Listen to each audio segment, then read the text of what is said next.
مذہب اسلام میں نماز، روزہ، زکوٰۃ، حج اور جتنے بھی بھلے کام ہیں ان سب کی اہمیت ہے، لیکن ان کی اہمیت اپنی جگہ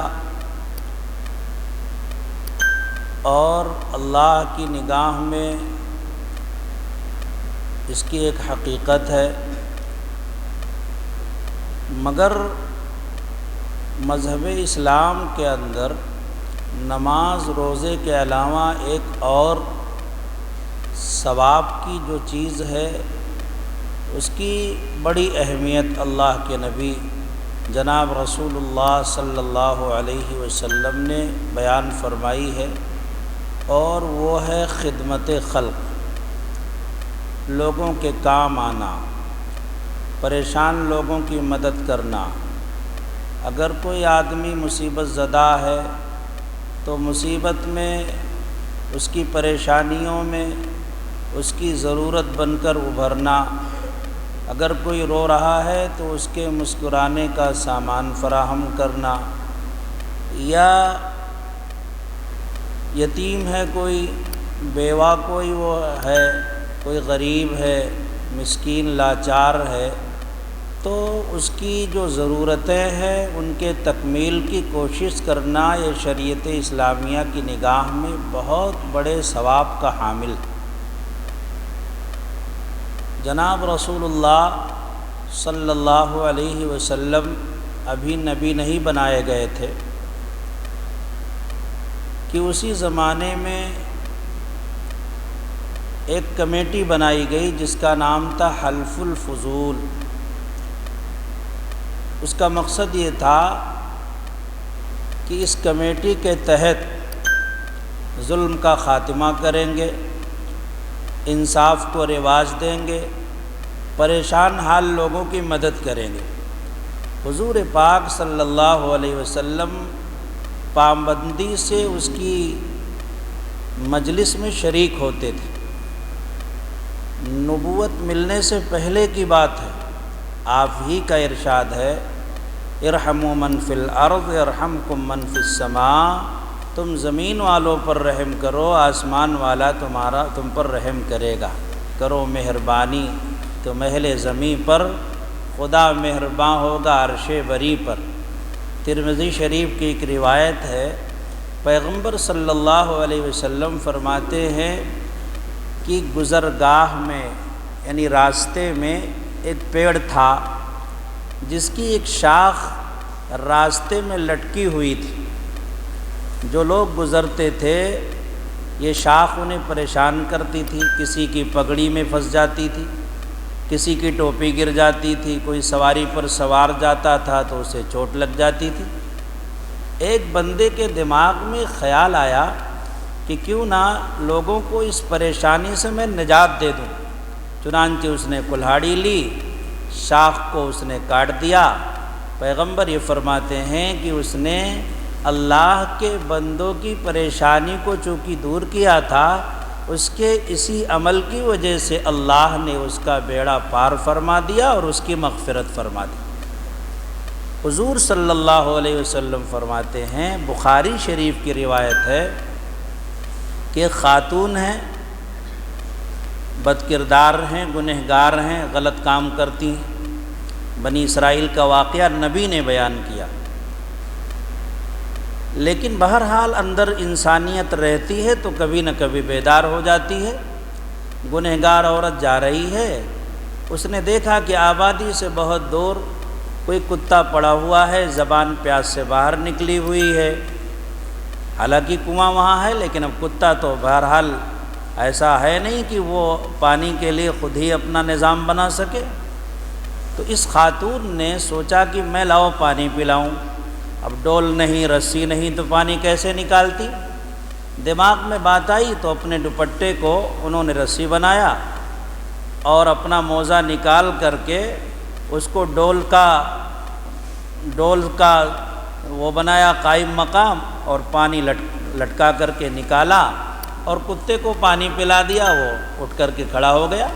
تو پیغمبر فرماتے ہیں کہ وہ بد کردار عورت اپنے اس عمل کی بنیاد پر کہ اللہ کی ایک مخلوق یعنی کتے کی زندگی کا سبب بن گئی، تو اللہ تعالیٰ نے اس بنیاد پر اس کی مغفرت فرما دی۔ حضور پاک صلی اللہ علیہ وسلم اتنا بڑا مقام، عرش کے مہمان، نبیوں کے نبی، پیغمبروں کے امام، اللہ تعالیٰ نے تمام انبیاء سے آپ کو افضل بنایا، اشرف المخلوقات انسان ہے، لیکن تمام انسانوں، جناتوں اور ہر مخلوق میں سب سے بڑا درجہ اگر کسی کا ہے تو حضور پاک صلی اللہ علیہ وسلم کا ہے۔ اس کے باوجود فرماتے ہیں کہ مدینہ طیبہ کی کوئی پاگل بڑھیا بھی اگر میرا ہاتھ پکڑ لے کہ محمد مجھے تم سے فلاں جگہ کام ہے، تو میں اس کا کام کرنے کے لیے جس گلی میں کہے گی اس گلی میں اس کے ساتھ جاؤں گا۔ پاگل عورت جس کے پاس دماغ نہیں ہے اور لے جا کر کے پتہ نہیں کام ہو بھی یا یوں ہی وقت ضائع کر رہی ہو، اور اتنے بڑے انسان کو، لیکن کیا فرماتے ہیں کہ انسانیت ہی سب سے بہترین خدمت ہے، اور کسی کے کام آ جانا ہی اللہ کی طرف سے سمجھ لیجئے کہ بہت بڑی توفیق ہے۔ صحابہ کی زندگی میں اس کا جھلک آپ دیکھیں گے، اس کی تو نمایاں ہے۔ خاص طور سے حضرت عمر ابن خطاب کے بارے میں مشہور ہے کہ بہت ہی خطرناک مزاج تھا ان کا، غصے والے تھے، ایسا ویسا۔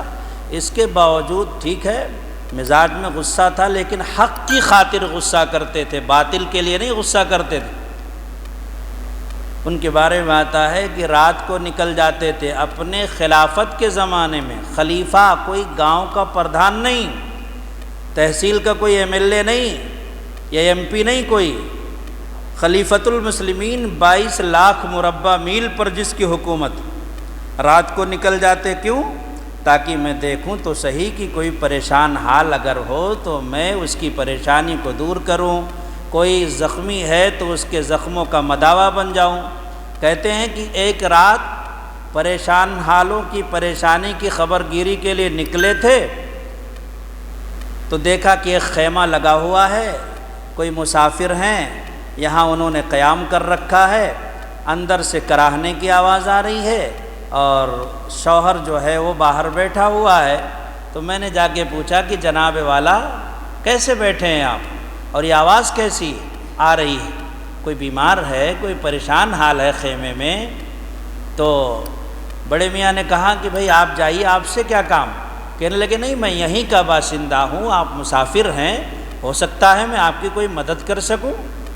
تو اس بندے نے بتایا کہ خیمے میں جو آواز آ رہی ہے یہ میری بیوی کی آواز ہے، اس وقت درد ذہ کی تکلیف میں مبتلا ہے، یعنی پیدائش کا وقت ہے بچے کی، اور اس وقت پریشانی تو ہوتی ہے تو اس لیے پریشان ہیں، اور چونکہ میں مسافر آدمی ہوں تو میرا تو کوئی یہاں ہے نہیں جو خبر گیری کرے، تو اس لیے میں اداس بیٹھا ہوں۔ حضرت عمر گھر آئے اور آنے کے بعد اپنی بیوی سے کہا ام کلثوم، بیوی بھی کون؟ حضرت علی مرتضیٰ کی بیٹی، حضرت فاطمہ رضی اللہ تعالی عنہا کی صاحبزادی کلثوم، چلو جنت حاصل کرنے کا ایک ذریعہ مہیا ہو گیا۔ کیا ہوا؟ ایک خاتون اس کنڈیشن میں مبتلا ہیں اور چل کر کے ان کی خبر گیری کرو۔ امیر المومنین کی بیوی دایا کا فریضہ نبھانے اپنے گھر سے ایک پردیسی کے خیمے میں تشریف لاتی ہے، بچے کی ولادت ہوتی ہے، اندر سے آواز دیتی ہیں امیر المومنین اپنے دوست کو خوشخبری دے دیں بیٹا پیدا ہوا ہے۔ آدمی چونکا کہ امیر المومنین عمر ابن خطاب، جن کی دہشت قیصر و کسریٰ پہ طاری تھی، وقت کا کتنا ہی بڑا کوئی ترم خاں ہوتا، لیکن حضرت عمر کا نام سن کر ایک بار کپ کپا ضرور جاتا تھا۔ تو وہ بیچارہ پریشان کہ میں نے یہ کون سی خدمت ان سے لے لی؟ فرمایا کہ آپ پریشان مت ہوں، ہماری نگاہ میں، ہماری شریعت کی نگاہ میں سید القوم خادمہم، وہی سرداری کے لائق ہے جو لوگوں کے کام آتا ہو، اور جو صرف کرسی پر بیٹھنا جانتا ہو، لوگوں کی مدد نہ کرتا ہو، دروازوں پر جانا توہین سمجھتا ہو، لوگوں کی خبر گیری کے لیے اسپتالوں میں نہ جا سکتا ہو، اس لیے کہ اگر میں بائک دے دوں گا تو 1 لیٹر پٹرول پھونک دے گا، اس لیے وہ اپنے گھر کی بائک اور اپنے گھر کی کوئی اور سواری کسی کو دینے کے لیے تیار نہ ہو، ایسا آدمی نیتا گیری کے لائق تو ہے لیکن مخلوق اور سماج میں عزت کا مستحق نہیں ہو سکتا۔ ایسے آدمی کو عزت نہیں دینی چاہیے، یہ شریعت کا مزاج ہے۔ وہ تو بہت پہلے کی بات ہے۔ ایک بزرگ حال فی الحال میں گزرے ہیں، حضرت شیخ الہند مولانا محمود حسن صاحب رحمہ اللہ، قرآن پاک کا ترجمہ انہی کا لکھا ہوا ہے۔ قرآن پاک کا ترجمہ لکھنے والا کتنا بڑا مولوی ہوگا، اتنا بڑا مولوی کہ لوگ شیخ الہند کہتے ہیں، یعنی ہندوستان بھر کا بہت بڑا شیخ۔ ایک صاحب آئے گھر میں اور آ کے بولے کہ بھائی میں شیخ الہند سے ملنا چاہتا ہوں، تو کہا آئیے تشریف لائیے، لنگی بنیان میں یہ شخص موجود ہے، آئیے تشریف لائیے۔ اندر سے پانی چائے وغیرہ کا نظام بنایا اور گرمی کا موسم تھا، پنکھا جھلنے لگے، ہاتھ کا پنکھا۔ تھوڑی دیر بعد کھانا لا کے دیا۔ یہ بندہ پریشان ہو کے کہنے لگا میاں میں کھانے پینے نہیں آیا ہوں، میں تو شیخ الہند سے ملاقات کرنے آیا ہوں اور آپ مجھے 1 گھنٹے سے اسی کھانے پینے میں لگائے ہوئے ہیں۔ تو کہنے لگے کہ میاں شیخ الہند تو کوئی نہیں، البتہ محمود حسن جسے کہتے وہ میں ہی ہوں، اور اس میں تو کوئی توہین نہیں، میرے آپ مہمان ہیں تو پنکھا جل رہا ہوں۔ کہا اتنا بڑا مولوی اور پنکھا جل رہا ہے؟ بڑائی کا معیار ہی تو یہی ہے کہ آدمی کس کے کتنا کام آتا ہے۔ جو لوگوں سے ڈھنگ سے بات نہ کرتا ہو وہ اپنی نگاہ میں تو بڑا ہو سکتا ہے، مخلوق کی نگاہ میں بڑا نہیں ہو سکتا۔ حضرت مولانا مفتی مظفر حسین صاحب اتنے بڑے تقوی والے تھے کہ ان کے بارے میں آتا ہے کہ اگر حرام غذا کوئی حلق سے اندر اتار لیتے تو الٹی ہو جاتی تھی فوراً۔ اللہ پاک نے اتنا تقوی والا بنایا تھا کہ آٹومیٹک نظام فٹ کر دیا تھا کہ حرام کھائے ہی نہیں۔ تو اسٹیشن پر ان سے ایک صاحب ملے، دعا سلام ہوئی، بڑے میاں تھے۔ یہ ہوا کہ کہاں جا رہے ہو؟ تو کہا کاندھلا جا رہا ہوں بڑے مولوی صاحب سے ملنے۔ آپ کہاں جا رہے ہو؟ کہا میں بھی کاندھلا جا رہا ہوں۔ کہا اچھا چلو اچھی بات ہے، ساتھ ہو گئے، پیدل کا سفر تھا۔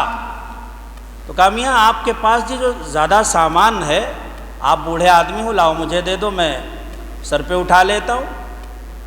مفتی مظفر صاحب نے اسے سر پہ اٹھا لیا۔ یہ آدمی مفتی صاحب سے ملنے جا رہا تھا انہی صاحب سے۔ جب قصبے میں پہنچا لوگوں نے دیکھا کہ مفتی صاحب نے سامان اٹھا رکھا ہے تو بڑے مولوی صاحب کہہ کے لوگ دوڑے اور سامان ہاتھ میں لیا۔ تب ان بزرگ کو پتہ چلا کہ جن سے ملنے کے لیے میں جا رہا تھا، جن بڑے مولوی صاحب سے، یہ تو 2 گھنٹے سے میرا سامان اپنے سر پہ لادے ہوئے پھر رہے۔ تو ہمارے یہاں بڑے ایسے ہوتے تھے۔ یہ خدمت کا جذبہ ہے، اسی ذریعے سے انسان بڑا بنتا ہے، کامل بنتا ہے۔ مولانا اشرف علی تھانوی رحمۃ اللہ علیہ کے ہاں رمضان میں لوگ آتے تھے تو مفتی شفیع صاحب کہتے ہیں، مفتی شفیع ایک بڑے عالم ہیں، ان کی بھی کتابیں بہت مشہور ہیں۔ معارف القرآن تفسیر کی کتاب ہے، بڑی مشہور کتاب ہے۔ مفتی اعظم تھے، ہندوستان کے مفتی اعظم۔ اس وقت کا ہندوستان بنگلہ دیش، پاکستان اور ہندوستان تینوں ملکوں پر مشتمل تھا۔ اس وقت کا بڑا مولوی اسٹیشن پہ پہنچے، رات میں کوئی بڑے میاں آواز دے رہے ہیں کہ میں کلی کلی کلی۔ یہ آگے بڑھے کہ ہاں صاحب کیا کام ہے؟ تو کہا یہ کام ہے آپ کا، جو یہ لے چلیے سامان، خانقاہ چلنا ہے حضرت تھانوی کے ہاں۔ اٹھا لیا، چلے۔ اس کے بعد رکھ دیا سامان۔ انہوں نے کہا میاں آپ کلی ہیں تو اجرت بتا دیجئے، کیا اجرت ہوگی؟ انہوں نے کہا اچھا ٹھیک ہے میں آتا ہوں، یہ کہہ کر کے غائب ہو گئے، پھر آئے نہیں۔ اور یہ صاحب حضرت تھانوی کی مجلس میں کہتے رہے کہ اللہ تعالیٰ کا کرم ہے، رات میں کوئی فرشتہ مل گیا تھا، کلی تو تھا نہیں، اور انہوں نے میرا سامان اٹھایا، یہاں تک پہنچایا اور پیسے بھی نہیں لیے، غائب ہو گئے۔ لگ رہا کوئی فرشتہ تھا۔ حضرت اسی مجلس میں موجود ہے لیکن یہ بتانا نہیں چاہتے کہ میں ہی تھا وہ فرشتہ۔ کیوں؟ اس لیے کہ کام کر کے کریڈٹ وصول کرنے کا مزاج بھی منافقانہ ہے اسلام میں۔ کرو اللہ کے لیے، نیکی کر دریا میں ڈال۔ مخلوق سے اس امید پہ بھلائی نہ کرو کہ جب وقت پڑے گا تو یہ بھی مجھے کچھ دے گا، یہ میرے ساتھ بھلائی کرے گا۔ اگر اس امید پہ آپ کر رہے تو بدلے کے نیت سے کیا ہوا کوئی بھی عمل اللہ کے ہاں معاوضہ اس کا نہیں ملا کرتا ہے۔ ہمارے یہاں تو یہی ہے کہ ایک نوٹ ہے، ایک آدمی کو دے رہے ہیں، 10 لوگ جو ہے اس کو پکڑے ہوئے ہیں، فوٹو کھنچوا رہے ہیں۔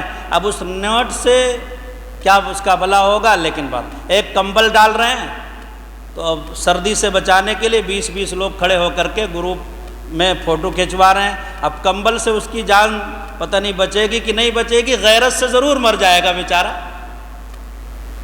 بیوائیں ہیں لائن میں لگی، ایک راشن کا کٹ دینے کے لیے فوٹو کھنچوا رہے ہیں کہ صاحب لوگوں کو پیغام دینا ہے۔ ارے لوگوں کو آپ اپنا کام اس طرح سے کریں گے پیغام خود ہی پہنچے گا۔ عطر کی ایک خاصیت یہ ہے کہ جب وہ اوریجنل ہو تو مہکتی ضرور ہے، خوشبو آتی ضرور ہے، سمجھانا نہیں پڑتا۔ مشک آباشت کی خود ببویت، نہ کہ عطار بگویت۔ مشک وہی ہے جو خود مہکے، جس کے بارے میں پرچار کرنے کی ضرورت نہ پڑے۔ اللہ تعالی ہمیں دین کی جو صحیح سمجھ ہے وہ نصیب فرما دے تاکہ ہمارے اعمال ضائع ہونے سے بچ جائیں، خدمت خلق کا جذبہ نصیب فرما دے۔ اس دور میں یہی ایک راستہ ہے خدمت خلق، جس کے لیے اگر ہم کوشش کریں گے تو لوگوں کے دلوں میں جگہ بنا سکتے ہیں۔ اچھا، جب خدمت کے لیے نکلیں تو یہ نہیں دیکھنا چاہیے کہ اس کا مذہب کیا ہے۔ آپ کا دل اتنا بڑا ہو کہ کل عالم کے کسی بھی جگہ کا رہنے والا کسی بھی مذہب سے متعلق ہو، اگر وہ ضرورت مند ہے تو آپ اس کی ضرورت کا سامان ضرور کیجیے گا۔